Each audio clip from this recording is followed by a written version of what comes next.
كنا بيت مقفول قوي. احتكاكنا بالعالم الخارجي كان قليل قوي. كان دايما الشارع ده غابة، احنا لو خرجنا هنتاكل. ماما كانت شايفة ان التعليم ده هو اللي هينقذنا. جبت كام ثانوية عامة؟ تانية ثانوي جبت 96%، وده طبعا كان فشل رهيب. فجيت بقى في ثالثة ثانوي جبت 100%. دخلت جامعة ايه؟ دخلت هندسة القاهرة لحد ما جيت انفجرت. انا من وانا صغير وانا عندي قائمة عدم تقبل طويلة جدا.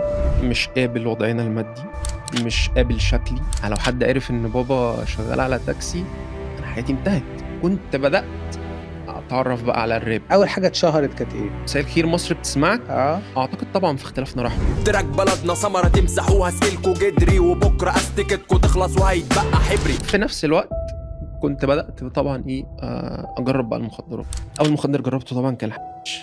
انا اليوم ده يعني ايه، انا فهمت سر الحياة خلاص. ده اللي كان في دماغي.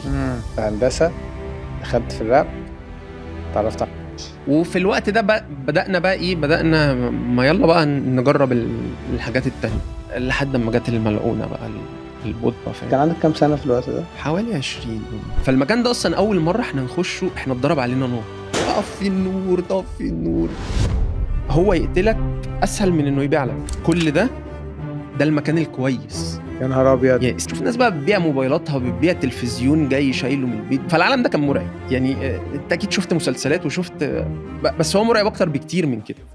ربي. كتر خير كباري بلدنا سقف للغلبان، ايا بتنام بعين وعين وتصحى في عز نومها. وبدأت احاول ان انا اخرج من المشكلة دي، بس انا مش عارف اخرج من المشكلة دي.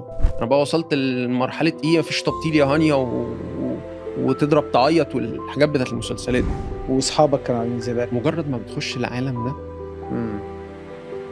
هي مش صحوبيه قوي، بدليل ان انا جوه العالم ده انا قعدت انزل من شله لشله لشله لشله. ده ما بيتعود مع التجار يعني، خلاص هم دول بقى اللي مكملين معايا. احساسك ايه النهارده؟ بص على نفسك ازاي؟ ده سؤال صعب قوي.